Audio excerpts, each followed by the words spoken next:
been trying to unpack some of my childhood trauma, so I rewatched the Neverending Story. This is Bastion. His mom just died, so he's totally going through it, and he's bullied at school. Bastion runs up to the attic of his school and starts reading the Neverending Story, which is about this land called Fantasia. Fantasia has all these characters in it that are supposed to be, like, whimsical, but they're just straight up disgusting. Like, look at them. They're just rotted. Then we meet this rock, who also eats rocks, which is, like, kind of messed up. And he warns these other hideous creatures about the Nothing, which is this darkness that's been eating Fantasia. So they go to the big tower to see the Empress to get help. Inside the tower, they're having a big meeting about the Nothing. But, like, what are these characters? This movie is like Star Wars if the vibes were off. This movie feels both expensive and low budget simultaneously. Like, I know that makes no sense, but, like, I don't know. I don't know any other better way to describe it. So they all decide the only person who can stop the Nothing is this young warrior named Atreyu, whose hair is, like, too good.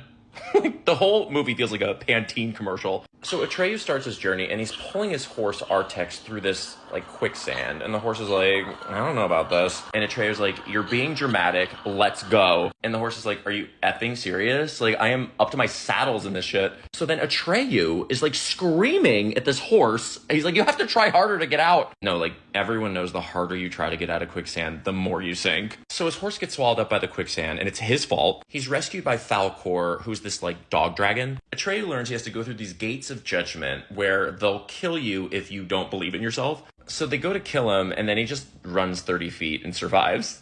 Like, that's all you had to do, just run a little bit. He gets to the oracles who tell him that only a human who's outside of Fantasia can save it. And then they just start falling apart and, like, moaning in agony. The scene is terrifying. Also, Falkor is so unbothered. Like, the whole world is being destroyed, and he doesn't have a care. Like, he just took a Klonopin. Atreyu and the Empress are, like, the only ones left, and they're like, that boy who's reading the book needs to help us out. And Bastion's like, what the fuck? And then she names him in the book. She's like, Bastion, you have to rename me to save the world. Like, if this was happening to me, I would not be participating. Like, I would seek help. Like, you're having a psychotic break, babe. But Bastion gives in and believes in things that aren't real. Like, this movie is pro-delusion. Then Bastion meets JonBenet Ramsey in full glam. And she's like, Fantasia is gone, but you can rebuild it by wishing for anything you want. So using his imagination, he rebuilds the world exactly as it was.